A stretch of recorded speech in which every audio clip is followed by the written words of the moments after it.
What's up, everybody? Welcome back to another episode of the Arnies. We are three boys that love a good soak in a bacta tank with nothing better to do.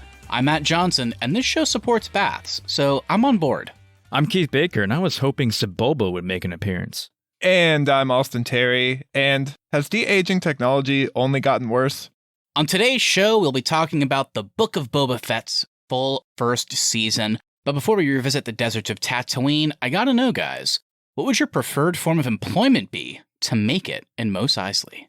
I would run an astronomy center to show the creators of Star Wars how big the galaxy is and how much we do not need to return to this planet.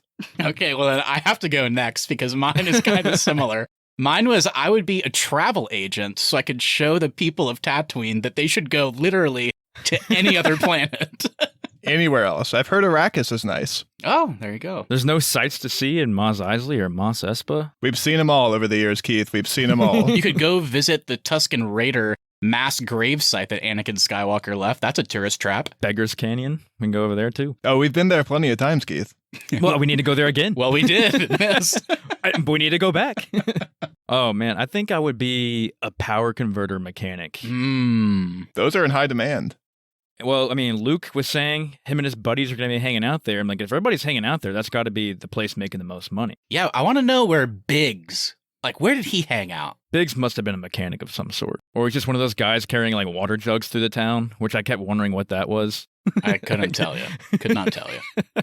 They really lost the water as a resource storyline in the show. They may have lost more than that. But all right, let's go ahead and with that, get into the topic of today's show. Boba Fett has long been hailed as one of the coolest characters in Star Wars. His design, signature voice, and mysterious motivations during the events of Empire and Return of the Jedi cemented him among young and old Star Wars fans' minds alike. After his unceremonious death in Return of the Jedi, and a not-so-special showing in Attack of the Clones, the question of whether or not this character needed to be explored at all in detail was brought up. Once Disney bought Star Wars and started producing side stories like Rogue One and Solo, a Boba Fett film was greenlit with Logan's James Mangold on board. After Solo failed at the box office, though, Boba made his way into the second season of The Mandalorian, played by Jango Fett actor Tamara Morrison. His return was praised as staying true to the character while utilizing him in a fun and exciting way, but now he's been given his own show where he and Fennec Shand have to hold the story up without the Mandalorian by their side. Did Jon Favreau and Dave Filoni go too far with this idea? Maybe Boba should have remained a side character in The Mandalorian, maybe not. That's what we're going to discuss here today. Austin and Keith, remind me about how you felt about Boba in Season 2 of The Mandalorian, and what are your non-spoiler thoughts on the Book of Boba Fett now that we've seen the finale?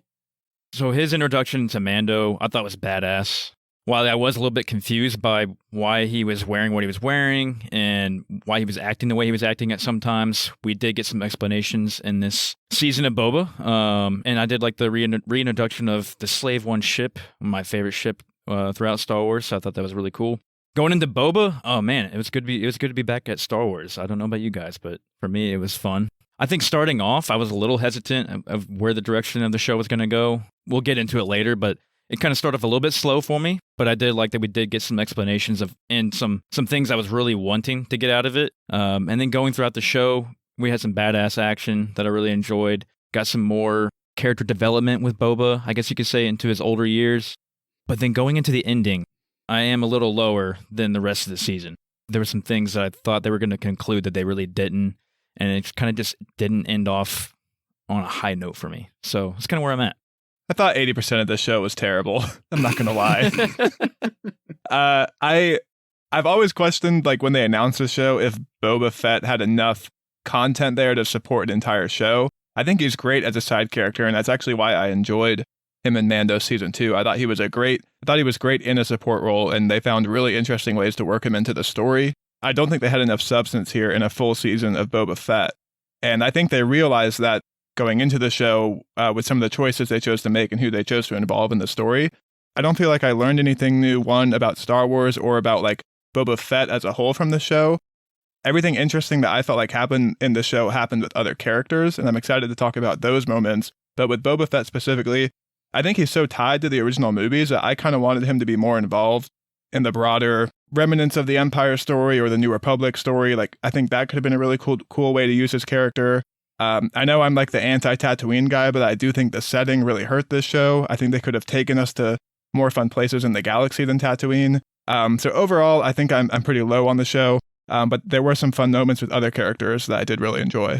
Yeah, I guess maybe this is an instance where I find myself in the middle, but I still, I don't know. I think there are a lot of highs in this show, and I think those highs were really great. And then the lows, I think the worst I can say is that they were just boring. And I find this show absolutely fascinating because I don't know what it means for the future of Star Wars in terms of how they're going to make their upcoming Disney Plus shows. Like whenever they announced Ahsoka, is that show only going to be about Ahsoka, or does it now have to be about the larger Star Wars universe? Because watching Boba Fett, I thought we were going to get just a Boba Fett story, and kind of like, without spoiling anything, like you hinted at, Austin, they made some choices that maybe made what could have been a really interesting, smaller story where we could have learned more about Boba and Fennec Shand they had to cram it into the larger Star Wars and Mando universe, and I don't know how I felt about that.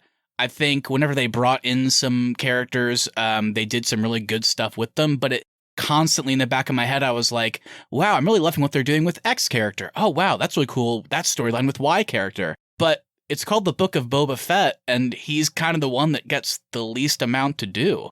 And they set up some cool stuff in the beginning, kind of like you said, Keith, with some of the flashbacks and then just some of like the present day story, what they were doing in Mos Espa. But then it just kind of gets lost. And like you said, also the finale doesn't resolve a lot of it. So while I did like a lot of the show, and I think Tamara Morrison and Ming-Na Wen are great, really like them in Star Wars, and I want to see more of them, I just don't know if the format of them leading a show is the way to do it after watching these 7 episodes.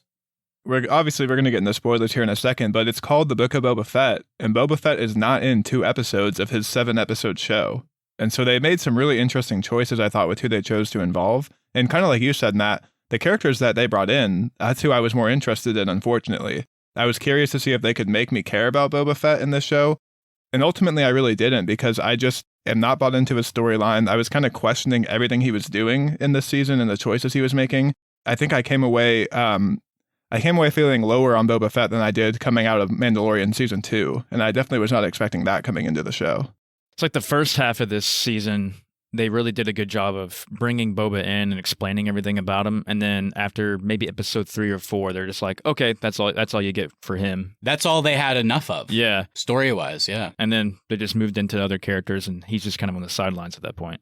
Yeah. And the stuff I find interesting about Boba, like his ties to the clones, this like badass bounty hunter who in a way went toe-to-toe with Skywalker.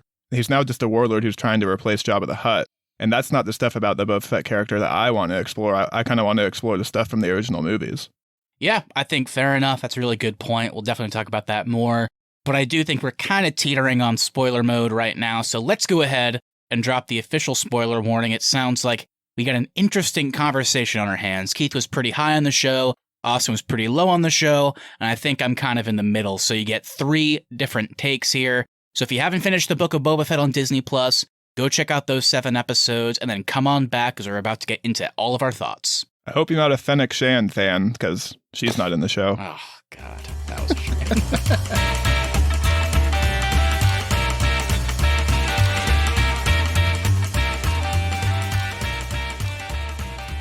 Alrighty, guys. Here we are. We're in spoiler territory. Let's do our classic rundown. After killing Bib Fortuna upon returning to Tatooine, Boba Fett and Fennec Shand attempt to make a name for themselves in the galaxy's underworld by taking over the territory once controlled by Jabba the Hutt.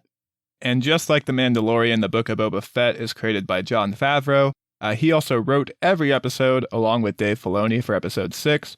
This season saw episodes directed by Steph Green, Kevin Tanchurin, Bryce Dallas Howard, Dave Filoni, and Robert Rodriguez.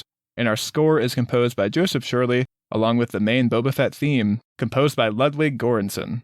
All right, and going into our cast, we have Tamara Morrison, of course, returning as Boba Fett, Ming-Na Wen returning as Fennec Shand, Jennifer Beals as Garza Fwip, David Pugliese as Twi'lek Majordomo, Corey Burton as Cad Bane, and Pedro Pascal is returning as Din Djarin. We also have several actors returning from The Mandalorian, Emily Swallows as the Armorer, Amy Sedaris as Pelimoto, Timothy Oliphant as Cobb Vanth, Rosario Dawson as Ahsoka Tano, and your favorite Austin, Mr. Mark Hamill as Luke Skywalker. Except not really, because they're doing they're de-aging him with an actor, and they're also like morphing his voice with the actual voice actor.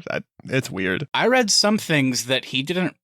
Again, might not be true, but I saw some reports that like it isn't actually him recording any dialogue. It was like a weird automated thing where they were somehow able to take pieces of dialogue he had said when he was younger and then somehow morph it into this. So, I mean, I know this is usually where we talk about our thoughts, Keith, on, you know, the actors and actresses, but Mark Hamill's Luke Skywalker sounded very robotic here, a little devoid of emotion in terms of how he was speaking, I thought. Yeah, Keith, I know you're about to ask us about our highlights, and just as a little teaser, Mark Hamill is not a highlight for me in this show.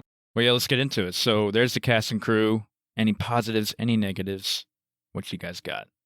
All right, I'll throw an easy one out there. I'm not sure how you guys feel because we've never really talked about this person before, but I feel like whenever we talked about The Mandalorian, whenever we were doing our season 2 episode by episode reviews, I was always saying like, this is the perfect time. You know, we're in quarantine, especially back then we were like at the height of quarantine. There's nothing to do. And I was like, I'm going to finally watch Star Wars Rebels. I'm going to watch Clone Wars. Still haven't gotten around to it. But upon meeting Cad Bane, I definitely want to, because Corey Burton, guys, this guy has one of the coolest voices I've ever heard. Like, I gotta go find out where this character came from. He was great, I thought. I'm super curious about that character, and just like we were about Ahsoka and everybody else that made an appearance in Mandalorian Season 2. As for a highlight, I'll take the really easy one, and that's Pedro Pascal as the Mandalorian. He's great every time he appears. It's really fun to have him involved in this show. I think we can debate how much involvement we wanted from him, but from what we got from his voice acting and his just appearance as a character, thought he was great in Boba Fett. Yeah, I guess I'll shout out a positive to him as well, and I'll also shout out a positive to Tamara Morrison as Boba Fett. Wow, we just kind of prefaced with what our thoughts were on his character. I think he was written mostly wrong in this show, but I think Tamara Morrison as an actor, though, played him well, and I think he kind of kept up with the consistent, I guess, characteristics of Boba Fett, but kind of in an older age, so I liked what he kind of did with the character. I think that's a good point, Keith, because Tamara Morrison throughout his career has kind of never been given, like, he's always been kind of a side actor, so it's cool to see him kind of get a full show that's his, and I was honestly curious if he could carry it, and I actually thought, I don't like what they did with the story and everything, but I didn't think any of the issues came from his acting. No.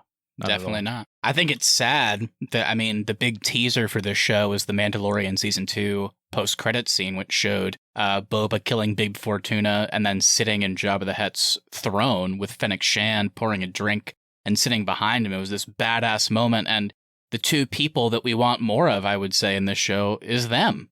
I agree. I think Tamara Morrison as Boba Fett is great. He gives a great performance here, and Ming-Na Wen as Fennec Shand, also great. Just really kind of puzzled, and I know we keep teasing it, but we'll get into it. But there should have been more of them, and kind of a shame. Do you guys want to get right back into that subject we were talking about with Mark Hamill's animation? I'll go ahead and start by saying I think that the de-aging CGI looked slightly better than he did in Mandalorian, but the voice, like you said, Matthew, was not that great. Like, it sounded very robotic, like, don't worry, the Force is with you. It was so weird. Yeah. But his face looked better, I thought. You could actually like see the pores in his face, whereas the Mandalorian, he looked kind of plasticky. Yeah. I definitely think it looked better. I actually will say, like, in the first scene we got of him, whenever I believe he and Grogu are sitting across from each other and they're meditating, like, whenever it first cut to his face, I have to be honest, my jaw dropped a little bit. I was like, wow, that looks incredible. And there were a lot of really strong moments. I still think nobody's managed to, with our current de-aging tech, to nail mouth movements. And whenever you see teeth shine through, it's very jarring. And then, in general, whenever he was kind of sitting still and in these quiet moments, he looked fantastic. It looked literally like... When he's still, that's the key. It looked but like... as soon as he moved, it's like, oh, God. It looked like literally like a follow-up of Return of the Jedi, except this is so many years later. But yeah, the second he's like walking and moving, it's like, okay, it's a little bit of the uncanny valley. And it's like, look, what can we do? I guess you can not put Luke Skywalker in the show, and that solves it. But I did really like those scenes, so it's kind of a tough thing. Yeah. Well, I was thinking about this while I was watching it, and I get that this would be out of context with the timeline and all that, but Would anybody have been really that upset if just Mark Hamill was in the show and you kind of just suspend your disbelief for a sec and he's just there as his character, as this like current state and time?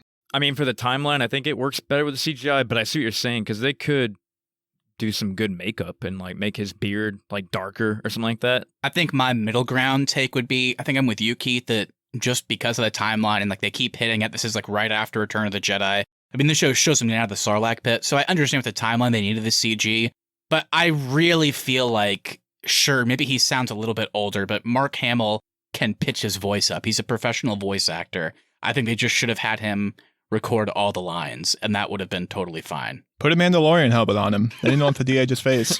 There you go. He just has a bag on his head the whole time. Perfect. So I think that covers our thoughts on the cast and crew. So let's go ahead, my friends, and dive into more detail. It's time for a freeform discussion. We all brought some individual points that we were super interested, or I guess extra interested, in talking about in regards to this show. So I'll start with the easy one, of course, just some general thoughts.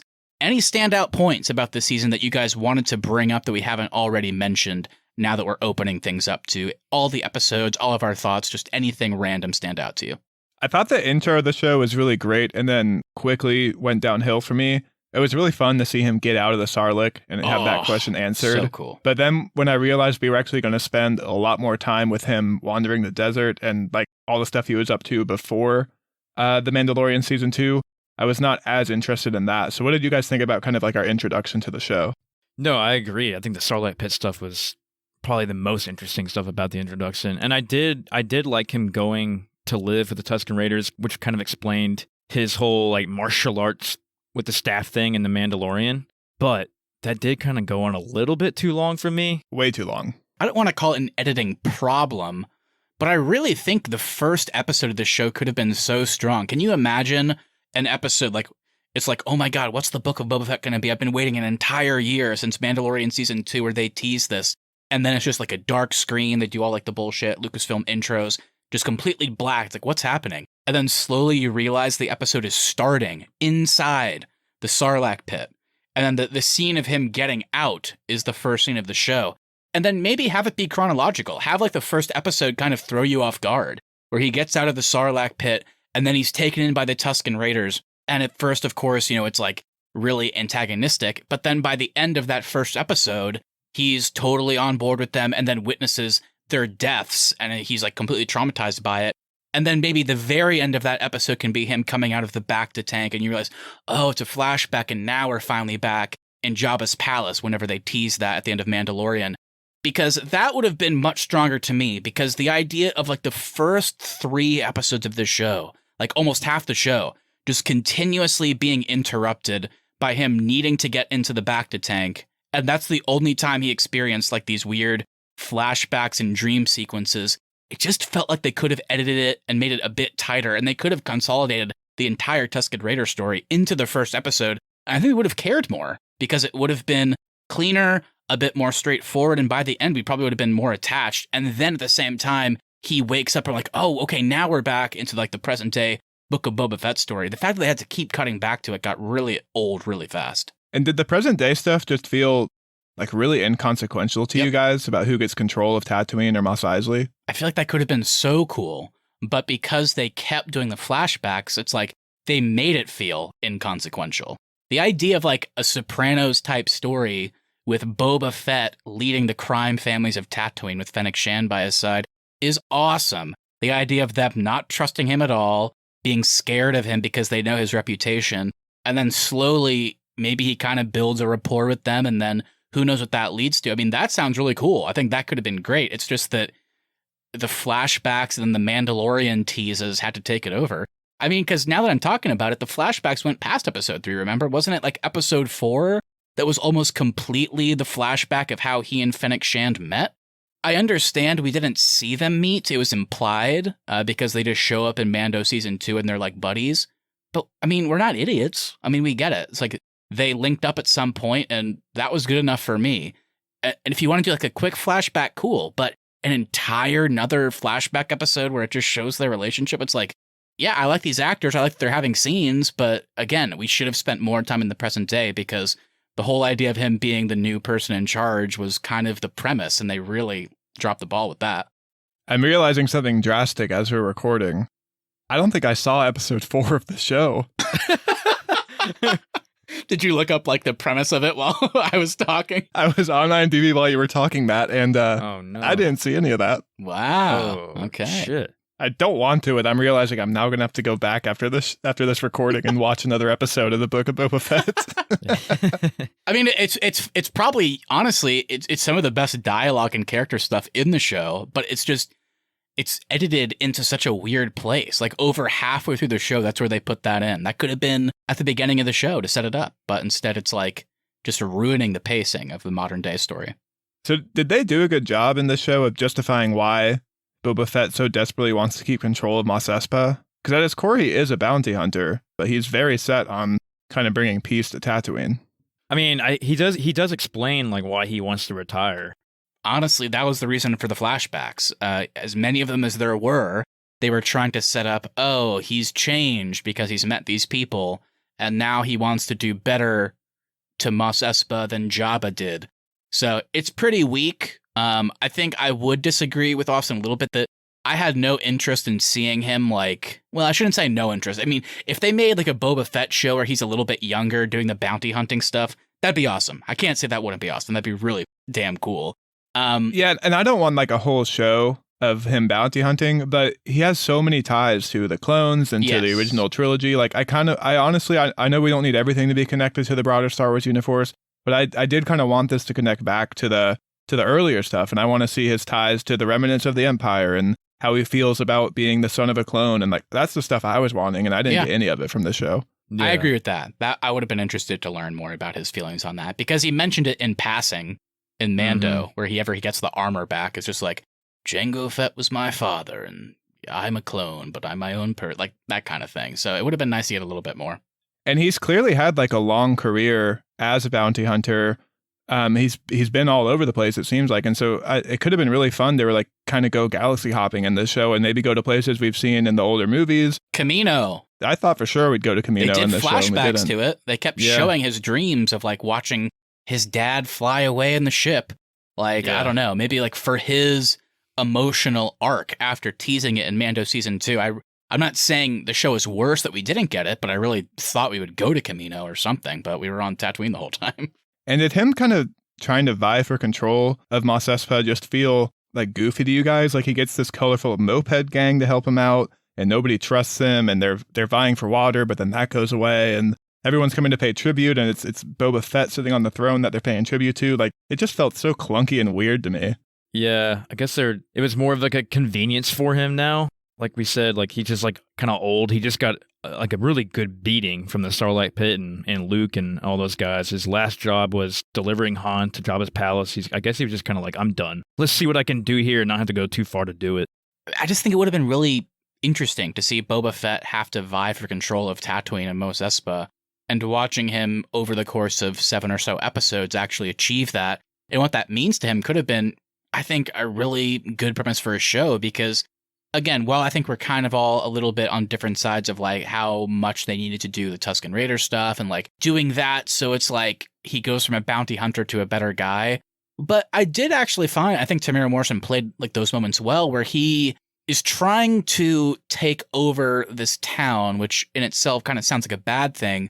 But at every corner, whenever he's talking with Fennec, he's doing it for noble reasons. Like he does seemingly want to make this place better. And every time he learns about like the water situation, like the economical situation or whatever, he's like, oh, I didn't know that. Well, you know what? We have to do better. And then Fennec's like, Boba, it's not that easy. And he's like, no, we have to.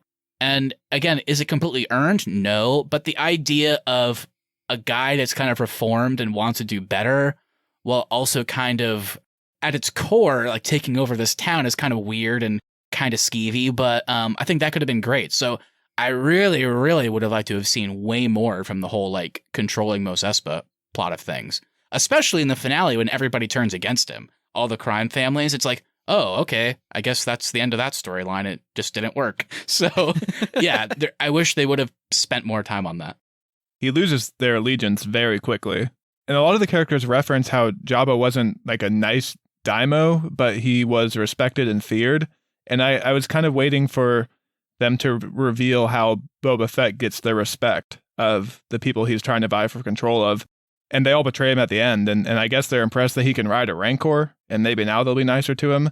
But other than that, like, we really don't get him, like, aligning the families or any of that stuff. Yeah, the show, like, presents the idea if he had just been a dick the whole time and, like, killed people and fed them to the Rancor, that then they would have gone along with him. Because that's what they're used to. Yeah. But at the same time, like, they can clearly see he's genuinely trying to make their living situation better, and then they all just want to murder him at the end. It's like, okay, what's the message there? I don't know. And it kind of ties into a question I want to ask you guys, because Fennec the entire time keeps telling him, you need to be feared. I mean, you're Boba Fett. You know, you're a feared person in the galaxy. So you should kind of lean into that when it comes to being the new Daimyo. And he's like, I don't want to. But that kind of, you know, I want to pose the question to you guys. I mean, what do you guys think of Fennec Shand in this show? Because, like I already said, you know, they teased her being basically the second lead, and she has second billing the whole show. And somehow it sucks to say, but I kept forgetting she was there, because they really don't use her very well. And even though Boba's barely in his own damn show, she's like in it somehow even less. So, yeah, I mean, what do you guys think? Did Ming-Na Wen get anything good to do? Did you want more, or did they completely botch this character? I mean, I think the fact that I missed her main episode and didn't notice it should tell you everything I need to know about her. She's so terribly underused in this show. All she has to do is say, hey, Boba, you should do this violent thing. And then him go, I'm not going to do that. He's like, okay, maybe next time. Okay, I'll see you after you're back to tank.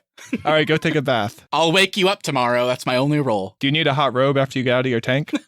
And then the last episode, you lose her completely. Like, you just see her, like, shoot some people, and they're like, thank you, Fennec. And she's like, you're welcome. Then she just drives off one of those motorcycles. She had so much better action in season 2 of Mando. She did, yeah. Yeah, and even though I haven't seen it, this is just such... this was so funny to me in a bad way. It's just such, like, the epitome of this show and Fennec's use in it.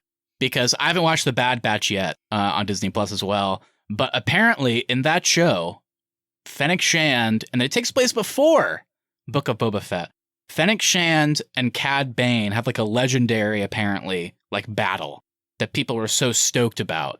And then in this episode, the finale that takes place after that, Cad Bane shows up in this great scene where he and Boba are about to face off. And Fennec's involvement is literally, she's holding her gun, and she just peers out of the door in one scene, looking at Cad Bane, doesn't mention anything about it, doesn't say, oh, that's Cad Bane, I know him, I fought him. He doesn't say anything either. So it's like, they're not even utilizing her own canon from when she was, like, in a show last year. And they utilize everybody else's from the Clone Wars. Oh, they do. So it's totally reasonable to assume that she should have that history.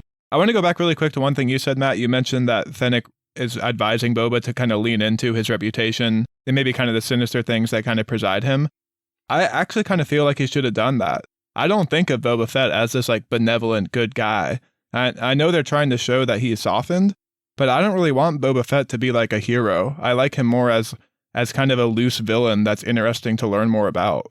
Yeah, I get what you're saying, Austin. I was kind of hoping that too, because it kind of makes you forget, especially whenever his helmet's off, it makes you kind of forget that it is Boba Fett. And I think having him lean into the violent tendencies, honestly, would have probably propped up the story a little bit in the character development. It would have been really great to see Fennec advise him to do that, and then maybe Boba... Like, just like Stephen Root, the guy from the water episode, the one that's like hoarding all the water or whatever, or maybe he was like charging tax on, I can't remember. Like, maybe he finally has enough and like he goes after that guy and like brutally assaults him, and he thinks like he's helping the people, but then people witness it and they're like, oh my God, he's terrifying. And then maybe Boba has a moment where he actually is like, I don't like what I did there. I didn't like that. So it's like, they don't need to make him like an all good character and all bad character. But like you said, Austin, they definitely should have at least like played with his own history a little bit, like his own, like the stuff that he's used to doing. Like maybe if they had a scene like that and then he was able to reflect on how it made him feel, and he's like, never again, that did not feel good, don't want to do that. That would have made me like the character more. Whereas in this show, I just felt like I was watching him do things. I wasn't really super invested. I was just like... That's a great way to put it, yeah. Because if I'm living in Tatooine, which I hope I never am, but if I am... And I hear that Boba Fett's in charge now, and I know the legend of Boba Fett, that he's this fearsome bounty hunter. Then I see him walking through the streets surrounded by colorful mopeds. That's so out of juxtaposition with this character's lore to me. very weird. I know for like the last few years, especially with the sequel trilogy, you keep hearing about like, that's not my Star Wars. Like, I can't believe they put that in. Like, God, they would never do that. Even I, a little bit, I will admit, was like, seeing the colorful mopeds and like all like the cyborg people, I was like, huh, never expected I would see that in Star Wars. I liked some of it, but a lot of it I was like, I never really fully bought into it. It was a little strange.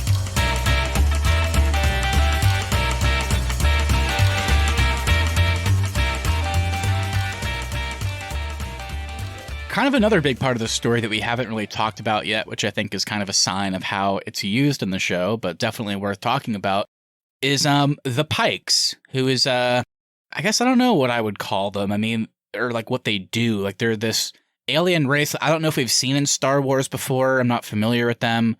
And guys, you're going to have to help me a little bit here. Because of how the show is paced and structured, I know they're introduced with the train stuff in the flashbacks. And they're trying to run spice, whatever that is. But I kept forgetting how bad they were. We didn't know until the finale that they were the ones that actually killed the Tusken Raiders. So I was like, oh. But yeah, like they became like weirdly the main villains of the show because Boba, along with the Tusken Raiders, like stopped their spice operation. And then like separately, Cobb Vanth is also trying to do that. And then they're just like sitting in a room the entire time in the finale, just like, oh no, Boba. I have no idea. Like they're the main villains, I guess. But I have no idea what they're doing, and like, I don't know. I just found them very confusing. Like, yes, they run spice, but that's all I learned about them. But they were in it a fair amount, so I was like, I don't know what's going on here. Very strange to me. It sounds like they're like a business faction, I guess, because they're very concerned about profit and their margins and all that stuff. I was confused about their ties to the Syndicate. I guess they're a faction of the Syndicate. I don't know what the Syndicate is. Am I alone here? Maybe I'm mixing up like my knowledge of the past films with like stuff I've read in the last few weeks in terms of like namings. But isn't the Syndicate the name of the organization that Paul Bettany ran in Solo that Kira took over? I thought that was the Syndicate, and that's why the entire show, when they brought it up, and maybe I'm just completely wrong, but I thought whenever they were talking about the head of the Syndicate, like Cad Bane seemed scared of them. The Pike seemed scared. I thought Emilia Clarke was going to show up in the finale or something as like the leader of this organization. Maybe I'm completely off there, but I feel like we've heard the name before, and I thought it was in Solo. Maybe I'm wrong there. I will say, regardless if I'm right or not, it was very weird, kind of like you said, Austin. It just seems like the Pikes are just a branch of this thing because they keep talking about the hierarchy and who's in charge, but they never show that. They just show the Pikes who like run spice sometimes, and I don't know what else they're doing. And the ties to the Clone Wars and the animated stuff in the Mandoverse is really cool for the fans that are really into those shows. That's awesome that they get to see those stories continue. And I'm not saying that you have to cater all the time to mainstream fans who don't seek out every little piece of Star Wars that there is, but sometimes it's stuff like this where you're introducing these organizations. As someone who doesn't follow the animated shows of Star Wars, I need a bit more explanation. And I think they just assume everybody watched the animated show. I don't need a whole episode dedicated to people's backstories, but if they found a way to kind of work in just loose explanations without having to go pause the show and research every time a new character walks into a scene, I think that would make some of these shows a lot more accessible. And it's funny because the reason I think somebody like Cad Bane worked, I knew who he was when he showed up because I've seen pictures of him online, because I've heard that name before in relation to Clone Wars, even though I've never seen it. But they did a good job with that character because he was so simple. He was like an even older guy than Boba Fett, who's still basically a bounty hunter. He got paid really handsomely by the Pikes and the Syndicate, so he's going to do their own business. He's a badass fighter. So when Cobb Vanth is like screwing around with the spice, he's like, all right, I'm going to go kill that guy. And now Boba Fett's messing with the operation. Okay, I know Boba Fett, but I'm going to go kill him because I got paid money to do it. And like he gave a really good performance. So it's like I was able to buy into him so easily. And he was barely on screen, but then the Pikes and like everything else going on with like all the families, it's like, it's just so confusing because the pacing of the show is just so off in general. And they tried to make it more kind of interesting than it was. Like there wasn't that much going on with it, but I couldn't follow it. So I don't know. Maybe they should have simplified it a little bit. Well, and like this show is so heavily tied to the Mandalorian show that maybe the Pikes and the Syndicates should have come up there and we would have had a bit more background because they introduced everybody else from the Mandalorian show. So maybe there just should have been a bit more carryover with the villains there. All right, guys. Well, I know we've brought it up constantly in this recording because Boba Fett had to bring it up constantly. The Mandalorian of it all, if we want to put it that way. I think we have to talk about the elephant in the room. Austin, I know you feel strongly about how this is weird because it's a Boba Fett show, but it's also a Mandalorian show. So do you want to set this up? Yeah, I mean, this is what I was referencing at the beginning, where the Mandalorian stuff is the only aspect of the Book of Boba Fett that I was interested in. I thought these were the best character moments. It was really cool to see the continuation from Mandalorian Season 2. We got more lore with the Mandalorian stuff and the Darksaber. We got to see where Grogu's at. We got to see some more Jedi stuff. I thought the Mandalorian stuff was great in this show. Probably should have been in its own Mandalorian show. It's very weird that the Book of Boba Fett is basically like a mid-season show between Mandalorian Season 2 and Mandalorian Season 3. Yeah, I'm with you. I really liked the Episode 5, Return of the Mandalorian. That's probably one of my top episodes. Dude, it's great. Yeah, it was so awesome. great. When that episode starts, and it's just like, where the hell are we? This is not Tatooine. They're like in this weird, like, space version of almost like a butcher shop. It's like, what the hell is this? Yeah. And then, like, you see those, like, weird, like, transparent flaps that you see in, like, grocery stores, and it's like, huh? And then it's like, oh, there's Boba Fett. He's sitting on the other side. And then the Mandalorian walks through. I was like, oh my God, this is incredible. So cool. And I liked all the stuff with him and his other Mando counterparts. And yeah, that was sad. That fight, and he kind of gets banished from the Creed or whatever they call it. I think they're doing a great job at setting up the plot. Mandalorian Season 3, though. Sounds like we're going to Mandalore, baby. We're going to find those mines. We're going to get some redemption for taking my helmet off. I can't wait. Yeah. I'm glad to see that Mando's teaming back up with Boba, but I definitely think this season should have just been straight Boba if they really wanted to explain him. Yeah. I'm glad Mando was in the show and Grogu because it gave me stuff that I was actually interested in. Like, if Mandalorian's not in the show, I would have absolutely not been like remotely invested in the Book of Boba Fett. I mean, I guess that's a good thing in some level that they did a good job with the Mandoverse stuff, but they probably should have just found a way to tell a more interesting Boba Fett story. Well, and the weird thing is, like, if you look at the finale in a vacuum, you could have had all of that be the exact same and still taken out the last 2 episodes that were just about the Mandalorian and Grogu and just put more character development for Boba Fett, Fennec Shand, and all the, like, supporting characters. And then Mando can still show up in the finale and still help him because, like, Boba or Fennec called him. Like, that was what was weird to me, is like he gets his own full episode in episode 5. Fennec shows up and is like, Boba needs your help. And he's like, all right, I'll do it for free. I'm Pedro Pascal. And then episode 6 is like another full episode of the Mando, which shocked me. And then the finale is them fighting together because I'll be honest, I think one of the underappreciated relationships we haven't talked about yet is Pedro Pascal, just as like a voice actor, essentially, and Tamara Morrison's like chemistry is so good. Watching them fight together and like get ready to fight together in the finale was probably my favorite part of the entire thing. Yeah. Them getting ready to fight was really cool in the conversation they had about I made you an oath and all that.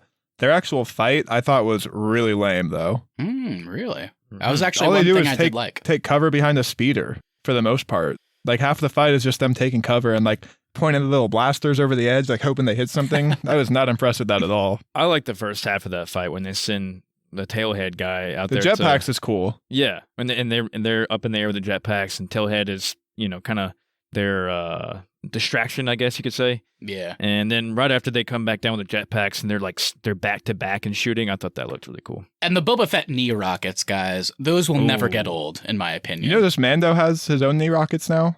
He didn't shoot them, but I saw he had some rockets on his knees. All right, season 3, get ready. Keith, I got to know, did you enjoy watching Mando take his Naboo cruiser through Beggar's Canyon? I loved it. Oh, man. That was incredible. That was awesome. That was some good nostalgia right there. I don't even care about the Razor Crest anymore. That thing looks sweet. Yeah, I kind of have to agree with you, I think. Yeah. Whenever Pelimoto showed him what she was working on and they revealed the ship, I was like, it's little Annie's little Naboo ship. And it was like the literal course little Annie ran in the pod race. I mean, it was fun fan service, in my opinion. I gotta say, I'm really worn down on the Pelimoto character. I do not need another second of screen time for this one. What are you doing? I mean, you just got here. Don't be talking like that. I don't know what it is, Austin. You are absolutely not in the minority. I know people are not a fan of the Pelimoto character. I love Amy Sedaris, and I don't know what it is. The character somehow works for me. She just feels so different than anything else in Star Wars. I would never begrudge anybody for not liking her or finding her annoying, but I don't know. Somehow I find her a little bit endearing, but she is kind of annoying, so I get it. I get it. I laughed my ass off whenever her tooth fell out. All right. Well, I mean, that kind of covers the Return of the Mandalorian episode, but I know we've talked about Mark Hamill as Luke Skywalker, but we haven't really talked too much about, like, what they did story-wise in that 6th episode, which is the one that, like, largely took place on whatever planet Luke and Grogu and Ahsoka were on. What'd you guys think of that one? Because that's one that surprised me. Because after we got the 5th one that was all Mandalorian, I thought the next episode was just going to be Mando and Boba fighting. But then we get another very heavy Mandalorian, like, follow-up to Season 2 story with Luke and Grogu. No idea that was going to be in this show. Again, I don't think it should have been, but the content I thought was just so good. I mean, watching Grogu train was so fun. At moments it was kind of sad watching Luke, even though it's a very robotic voice, kind of see him post, not Last Jedi post, like immediately after Return of the Jedi, trying to, like, train the new Jedi is pretty fascinating. And I gotta say, I mean, this episode had no idea it was coming. Really enjoyed it. Again, shouldn't have been in a Boba Fett show, but it got me really, really pumped for Mando Season 3. It's honestly really cool watching him build the school, knowing where he ends up in Last Jedi. It's just fun to have that context. And that, like you said, that should not be in the Boba Fett show. Really enjoyed it. It was cool that they kind of brought in, like, the training droids that the Padawans used before they were murdered by Anakin, and seeing him, like, get more comfortable with the Force. The biggest thing, though, that comes out of this is the choice between the Mandalorian Arbor or the lightsaber, and that feels like a really consequential choice that should probably be in the Mandalorian show, not in the Book of Boba Fett show.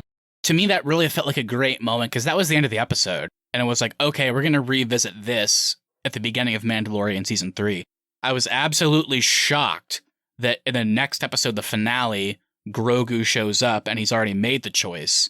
I wish Grogu would have stayed with Luke. I didn't like him coming back with Mando. I was hoping that story would be over and Mando would go on to do some other independent shit. I'm just kind of tired of the whole Grogu Mando relationship. I thought it was good in Mando's Season 1 and 2, but I was hoping that would be it once Luke picked him up and they had their own thing. And I'm glad we got what we got with Luke and Grogu on that new planet.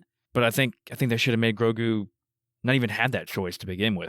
That should have been it. Mando should have gone to the planet, given him the gift, and that should have been it for that story. I don't think we needed Grogu to come back. Well, it really kind of undoes the whole crux of Season 2 of The Mandalorian. I mean, that was the entire 100%. point, was getting him reunited with the Jedi. And I was really excited, actually, Keith, in Mandalorian Season 3, not to have the Mandalorian and Grogu relationship back, but to really dive into, like, what it looks like for Grogu to become a Jedi, because that seemed like the path we were on. It kind of seems like we're robbed of some really cool expanding the Jedi lore moments and actually seeing a Jedi, like, grow up with an actual mentor in training who's not involved in, like, the Clone Wars or any of the stuff in the original movies. And they were building for that in that episode with the CGI Luke running with him on his back, like just like Luke did with Yoda on his back. Yeah. And then Luke was talking to him. You remind me of an old Jedi Master Yoda, blah, blah, blah. He spoke in riddles. He spoke in riddles to my friend Biggs. He spoke in riddles. Ahsoka's just like, you're so much like your father. And his response is like, thank you. But yeah, it was building towards that decision, Austin, for Grogu to go on and be with Luke and become a Jedi. And then that was all taken away. Can you imagine somebody that didn't watch Boba Fett just because, I don't know, like maybe they're a big Mandalorian fan, but they missed this? I envy that person. I wish I could be that person. They watched the Season 2 finale with this, like, really beautiful, sad tearjerker moment of Din Djarin taking off his mask so he can say goodbye to Grogu properly. And then he goes away with Luke Skywalker.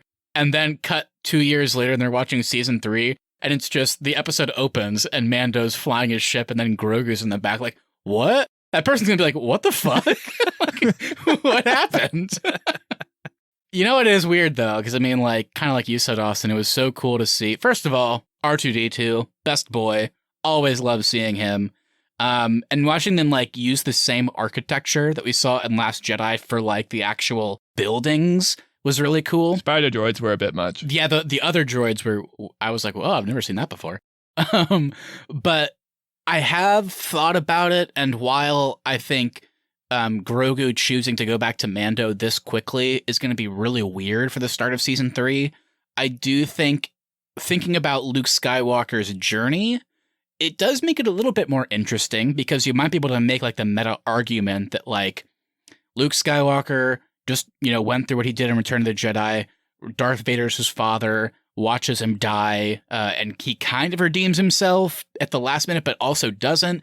And Luke has to deal with that. And now Luke is the only Jedi left, and he has like the full responsibility of rebuilding the Order. And then he comes across this little kid, Grogu, who looks exactly like his own master Yoda. And he's like, oh, this is perfect. This is like the universe giving me a sign. This is the Force telling me that this is my first student. And at the first moment where he offers Grogu the moment to like, should you stay or should you go, he leaves. So I think you could argue that this is pretty interesting for Luke's journey. And it kind of makes more sense even why he's at where he is in The Last Jedi. Because I think the second Ben Solo comes into the picture, he's going to go even harder to make sure he never leaves his side. And then, of course, in Last Jedi, the second Ben Solo tries to start communicating with the dark side and Snoke, he tries to kill him. And that's what turns him into Kylo Ren. So I will say, I thought it was really goofy, the pacing-wise, how they handled it. But I was like, okay, that's kind of interesting. I kind of understand even more so why Luke is where he's at a few years later in Last Jedi. Yeah, I think, though, that they've now kind of set up the only student we can see Luke work with is Ben Solo, because we don't have another student that we're invested in. Like, we spent 2 seasons with Grogu. We kind of know him. So it's really cool to have, like, we can see him build the school with a new character that we kind of know. Whereas now we have to bring in Ben Solo. I feel like that's the only way we can go with the school storyline now. And we know where Ben Solo ends up. Like, I was excited to see what Grogu is going to look like as a Jedi. Mm-hmm. And now I don't think it doesn't seem like maybe we will, but it doesn't seem like we're headed down that path anymore. It's still possible. It's still possible. Because, if we think about, again, I'm not joking. I love the hypocrisy of Luke Skywalker. As a character, I like how he feels like a real person, where he's trying to be this good teacher, but at the same time, he's like completely opposing his own actions. Like, he's telling Grogu, you can't have attachments. That's not the Jedi way. Yet, the second Yoda, who looks like Grogu, obviously, poses the question in Empire, Luke, you need to stay here and finish your training. He's like, no, I can sense that Leia and Han are in trouble. I have to go to Cloud City and save them. And then he comes back like a year later to finish his training. So it's like, he's being a hypocrite. Like, Luke went ahead and like went to save his friends, and he posed the question to Grogu, and Grogu obviously chooses to go help Mando. Isn't that going to be really disappointing, though, if that's Grogu's story in season 3, is Mando realizes, oh, I need to take you back to Luke? Yeah, it will be. And I'm nervous that is what it's going to be. But they could still lean into that to like do the Jedi storyline if they want to show it. But, after seeing the Book of Boba Fett that was like more of a Mando show than Boba Fett, I don't know what Mando season 3 is going to be. Like, is it going to be him having to be a Jedi again? Will that be most of the episodes? Who the hell knows? Are we going to have to get used to Mark Hamill's CGI upper lip again? Who's to say? Well, let's kind of get into the future of all these characters, because my prediction for season 3 of Mando is we're headed to the planet Mandalore. We've spent so much time setting that up. I feel like we got to go there. I have no clue what you do with Boba Fett, though, after this kind of lackluster season. Honestly, you could just help him, probably. You can help him take Mandalore. I think it might be as simple as that. Because, that's really what Boba did in season 2. He really just, like, got his armor back and then was like, I owe you, so I'll help you, like, save the kid. And then he went to Tatooine. Mando shows up to help him, does it for free, because they're buddies. So, like, I honestly just think season 3 could start, and it's like, Boba shows up and is like, Mando's like, why are you here? Why are you helping us take Mandalore? And he's like, because you helped me. Like, we're buddies. Like, I'll help you. Like, it's honestly, it could be just as simple as that. I think it's going to be like the same thing as the finale. I think we're going to see a lot more action of them together. He's going to help him take Mandalore. I don't know. I don't know if there's going to be much more to his character, but that's what I suspect story-wise we'll see from him next. Is Boba Fett showing up with Timothy Olyphant? Timothy Olyphant's a big question. Because, he's the mid-credit scene. What a weird mid-credit scene. Very weird. Maybe Boba will leave Cobb Vanth in charge of Mos Espa so Boba can go on to the Outer Rims. God, I hope so. Please, take me away from Tatooine. That's kind of what it felt like, Keith, because like they kept setting up like Cobb Vanth as kind of, I don't know, like he's the marshal, but he's always going to fight for what's right. He's going to stop the crime. So he kind of feels like maybe a more natural leader.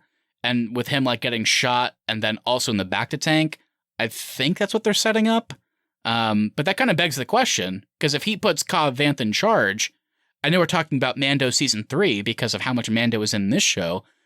I mean, is there a situation where we get, I know it sounds crazy, the Book of Boba Fett season 2? Like, is there going to be another just Boba story where they only focus on him because they heard everybody's criticism? Or are we only going to see him as a side character from now on? With how much they like flash back to Camino in this season, I would think we would see more of Boba Fett's story. I don't know if it's in his own show, though. Maybe they find a way to carve out time for that in the Mandalorian show. What about Ahsoka? Her involvement, I was also not expecting in this show. I think that was just to remind people that Ahsoka's getting her own show. But now, is that show just going to be like Mando's in every episode, Luke Skywalker's in every episode? Like, is that show actually going to be about Ahsoka? I mean, no offense to Tamara Morrison, but Rosario Dawson is a bit more of a high caliber actress. I highly doubt she would assign on to a show where they're like, hey, by the way, we're giving 4 episodes to Pedro Pascal. I would assume that in her contract, she's getting her own show and it's her own story. I hope we get an Ahsoka pre-Mandalorian time. Like how she ended up on that weird how she planet. ended up on that planet whenever Mando meets her. Yeah, that'll be interesting. And it's like, do they lean into like the pre-Clone Wars and prequels era stuff for flashbacks? Because something we didn't talk about. I mean, I thought it was really cool seeing the Grogu flashback to Order 66. That was awesome. Do we see anything else like that? Does that become a storyline? I don't know. I think what we have to accept going forward is that Book of Boba Fett, Ahsoka, Mandalorian, and whatever other spin-off shows, they're going to be way more tied together than I think we thought going into Book of Boba Fett. I think we all expected 7 episodes of Boba Fett's story to take over Tatooine, whereas in reality, it's kind of just a Mandalorian spin-off show where they have to put Mandalorian in so people watch it. So I think we should expect that going forward, and maybe we'll like them more. Yeah, I mean, they have built out the Mandoverse pretty effectively. Like, it's still fun to see Mando pop up in this. So if they find interesting ways to work him into the story, like, I'm happy to see him pop up wherever he needs to be. I just think we need to spend a lot more time, if we're going to build a show around a different person, then that character probably needs to be the forefront of the show. I think they just kind of ran out of steam with the Boba Fett story, though.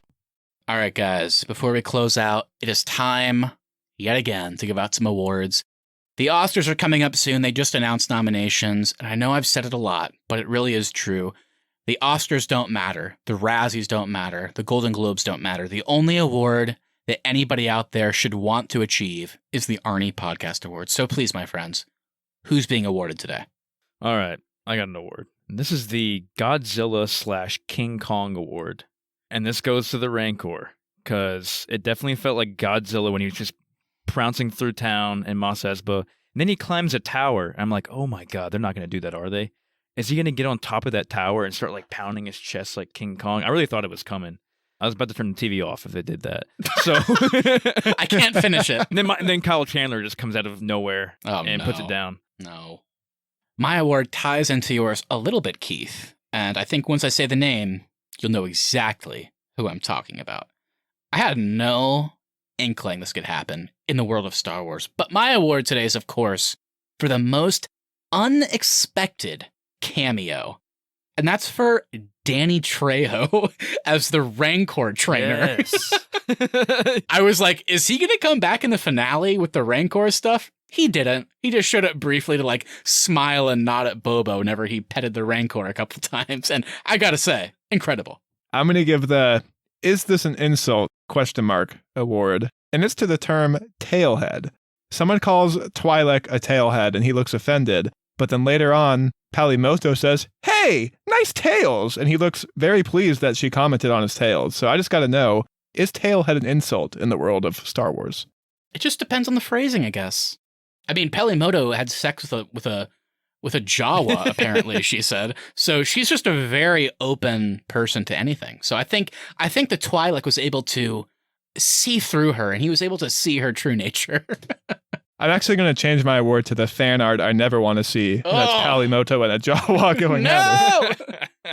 All right. Well, thank you everybody so much for listening. If you enjoyed this episode, make sure you hit that follow button so you never miss our upcoming content. Also, if you wouldn't mind sharing us with a friend, we really would appreciate that so we continue to grow our show. Please leave us reviews as well. Even if you don't want to write anything, leaving us a 5-star review over on Apple Podcasts, Spotify, or where you ever get your podcasts really does help us out. At the Arnies is our social, and the Arnies.media is the website. We'll be back on Tuesday for some more TV talk. We'll be covering Season 1 of James Gunn and John Cena's The Suicide Squad follow-up with Peacemaker on HBO Max since the finale is airing next week. Looking forward to that, guys. Can't wait to talk Peacemaker with you guys. I'm excited. I'm loving that show. It'll be fun to talk about a good show on this podcast. I've not started it yet, but I'm starting it tonight, so I'm looking forward to seeing how it goes. Keith, I'll give you a spoiler. Mando does not appear in Peacemaker. Well, we haven't seen the finale Is yet. Danny Trejo in it, at least? Yep, all episodes. That's good enough for me. And lastly, we want to hear from you guys, so please send us a message on Instagram at the Arnies or email us thearniesmedia@gmail.com. What did you think of the Book of Boba Fett? Anything you say we'll read on the show and react to it live on our latest episode. That's right, everybody. We'll see you next week for Peacemaker. Hope you enjoyed Book of Boba Fett, or if you didn't, let us know. See you next time. Jon Favreau, please. It's a big galaxy. We gotta be able to go somewhere other than Tatooine.